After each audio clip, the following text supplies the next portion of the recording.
Hello guys, welcome to Psychology of Freedom. So today pag-uusapan naman natin yung psychology term na projection. So this is all about projection, pero I'll keep it short kasi parang I'll release more content pa about this kasi ang daming pwedeng i-cover sa topic na to. So each time we'll go deeper and deeper. Pero for now, unti-untiin natin para mas maintindihan natin kung ano ba talaga yung ibig sabihin ng projection. So let's start with the definition. So ano ba yung ibig sabihin talaga ng projection? So projection happens when we attribute to others what is our own. So medyo mahirap siya intindihin, 'di ba? Pero I'll rephrase it, 'di ba? Projection happens kapag yung sarili nating beliefs, desires, emotions, or any of our own qualities, we place it onto other people. So that's projection. Sa madaling sabi, it's something in you na pinroject mo sa ibang tao. That's the simplest way I can define what projection is. So I'll give you an example para mas maintindihan nyo. Few examples para mas maintindihan nyo. So halimbawa, ikaw as a person, ikaw yung tipo ng tao na mahilig magbasa, gustong um, magbasa, favorite hobby mo yon. Tapos since you love reading so much, niregaluhan mo yung friend mo ng book. Pero na-surprise ka na ayaw pala niya ng book. Pero in your head, you're thinking na bakit ayaw niya? Ay, ang ganda-ganda ng book na to, madami kang matututunan. Pero unfortunately, yung friend mo, ayaw talaga. So you see, yung quality na meron ka, pinroject mo sa kaibigan mo. So, dahil mahilig ka sa libro, inassume mo na yung friend mo mahilig din sa libro. So, it's not about what your friend wants as a gift, but it's about you. It's about what you want. Diba? So, it's all about us, pero we don't realize it. So, another example, halimbawa, may isang movie nagustuhan mo, nagandahan ka talaga, sobrang passionate ka sa movie na yon to the point na pinilit mo yung kaibigan mo na panoorin din yung same movie na yon. So, so pinanood ng kaibigan mo and then hindi siya nagandahan. So, magugulat ka, parang, ba't di ka nagandahan? Ang ganda-ganda nun. What's wrong with you? Parang ganyan. Very common yan, di ba? Minsan judge natin yung kaibigan natin na parang, there's something wrong with them kasi hindi sila kapareho natin or hindi sila nagandahan dun sa the same thing na nagagandahan tayo or gusto natin. So just because nagandahan tayo sa movie doesn't mean na magagandahan din yung ibang tao. Pero with projection, ina-assume natin na kung paano tayo nagandahan dun sa movie na yon, ganun din yung ibang tao. We don't realize na iba yung taste nila sa movie. Diba? Hindi nila tayo pareho. So, ito yung mga example ng projection. Pero it can get deeper than this. So, ayan. By the way pala, yung projection, it happens unconsciously. We don't know that we are doing it. Wala to sa awareness natin. And lahat tayo, we are projecting. Walang exempted. Lahat tayo ginagawa to. Kahit psychologist ka pa. Ang difference lang is pag may alam ka sa psychology, you can catch yourself doing it and you can make amends later. Pero majority of us are not aware. Unconscious tayo sa part na to. Yan. And then, I'll tell you a story then based on my own life na very subtle lang pero it can affect you, di ba? If you're not aware when someone is just projecting. So last time, I had someone tell me na siguro ang yaman-yaman mo na, ganyan. Meron pang isa na sinasabi, sana all kayang i-manage yung ganyan, nakakapag-release ng YouTube content, nag-work at the same time, and at the same time ginagawa yan, sana all. So somehow, medyo pinepedestalize nila yung buhay ko na my life is somewhat better or kind of more successful. Pero I try to detach from those kasi I know that na those are all projections. So ano sa tingin niyo yung pinroject nila sa akin? Sige nga, I'll give you time or you can pause this video to analyze and scrutinize what they might have projected onto me. So, ayun, ang pinroject nila is yung sarili nilang idea and beliefs about my life.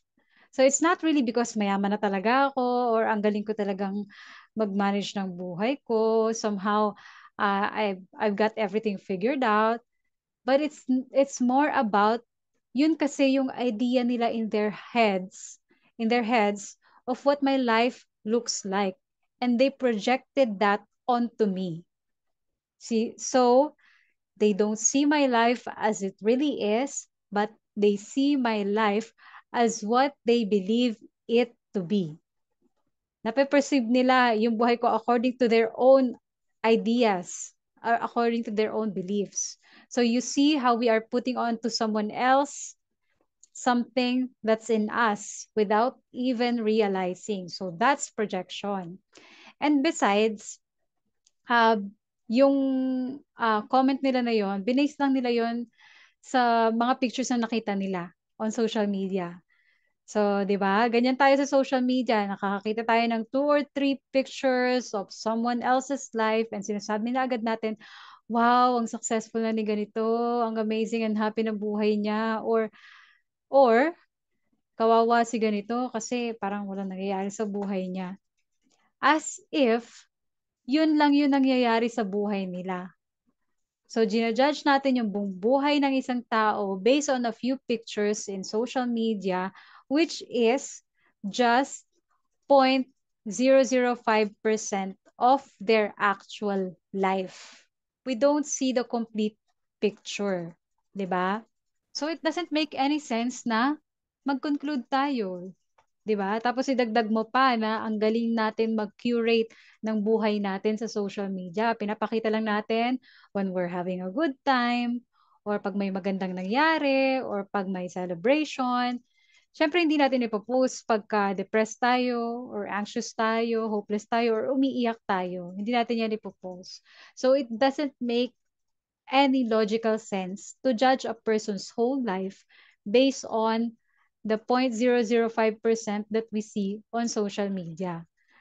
So, where you think that person is might not really be where that person really is. So, where you think I am might not really be where I really am. And where I think you are might not really be where you really are. 'Di ba? So akala natin si ganito, sobrang happy, sobrang successful. Ayun pala behind the scenes, nagsa-struggle sa work, nagsa-struggle sa mental health, or meron siyang depression, or stuff like that. Or akala natin, walang nangyayari sa buhay ng taong to. Wala siyang pinapost. Baka walang nangyayari sa buhay niya or very ordinary or there's nothing special in his life. Ayun pala, his life is so much more amazing and fulfilled in reality. So, yan ang projection. We don't see things as it really is, but we see things based on our own lens, based on our own stuff. So with projection, we can only go to either of the two paths. Diba? Yung first path is common to pag nakikita tayo sa social media na parang, wow, ang yaman niya na, laki na bahay niya, may sasakyan siya, or nagpakasal na siya, sobrang happy ng buhay niya. Anong gagawin natin next? 'Di ba? Iko-compare natin yung buhay natin. Wala pa akong asawa, wala pa akong, hindi pa ako mayaman, wala pa akong sasakyan. And ano yung next? How would we feel about ourselves? 'Di ba? We will feel bad about ourselves and we don't feel motivated. We feel depressed. So, yung first path is really putting ourselves down. This when we are projecting like that. Ano naman yung second path?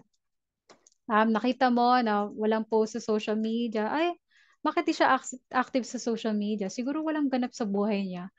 O kaya baka depressed siya, baka di siya masaya, tapos naawa ka, and you feel a sense of superiority, and medyo na-boost yung ego mo, na parang, mas okay pala yung buhay ko kaysa sa buhay niya.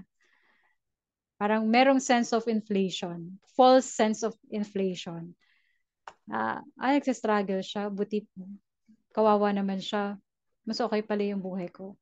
Pero what you don't know is that's still projection. So it's not healthy to project for both na nagpo-project and yung pinoprojectan.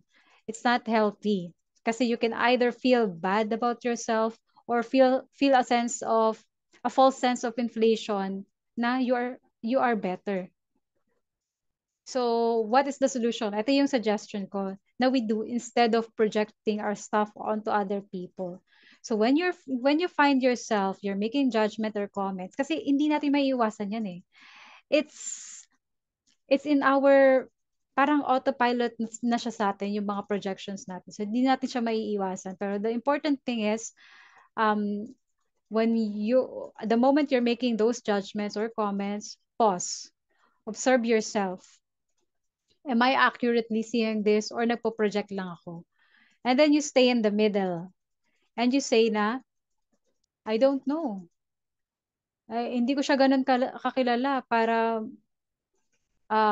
sabihin ganito yung buhay niya or hindi ko siya laging kasama, hindi ko siya laging nakikita. So, I don't know kasi we really don't know. That's more healthy and that's actually the truth. Kasi hindi talaga natin alam, 'di ba? Even yung close family members nga natin 'di ba? Akala natin okay lang, pero ayun pala depressed na, 'di ba? How much more yung friends lang natin sa Facebook or even celebrities. Grabe yung projections natin with celebrities. Masyado natin pinipedestalize yung buhay nila, 'di ba? So, try to recognize na those are only projections and detach from them kasi lahat ng projections natin has nothing to do with the other person but has everything to do with us. Sabi nga, di ba, what you see is you, what others see is them. So focus on who you are, focus on your lane, focus on your own journey kasi every time and energy na you spend picking on other people's lane is a time and energy away from your own lane. So yung sarili nating buhay, ang mas na kailangan ng attention natin, ng energy natin, and ng time natin, hindi yung buhay ng ibang tao. So dun sa example ko kanina, di ba, na may nag-project sa akin, na either ang yaman ko daw, or sobrang galing ko mag-manage ng buhay ko, and I got everything figured out, I could have been swept away and really believe na, oh, siguro nga amazing talaga yung buhay ko. Or pag kinawaan naman ako, even though I'm really happy and fulfilled at the moment, suddenly biglang maiisip ko na maybe my life is not that great. But since I know psychology, alam ko na it's a game of projection and I detach. Okay, you're not seeing my real life, that's you. Diba? You're just projecting onto me. So, ayan, this is just scratching the surface. This is part 1 muna. Gagawin ko siguro tong trilogy kasi nga there's a lot to cover with projection. And itong topic na to is very important in psychology. You will hear me a lot saying this word. Kaya gusto ko siyang um, maging klaro talaga sa atin. So ayan, sana may napulot kayo. Thank you so much for listening and watching and see you sa part 2.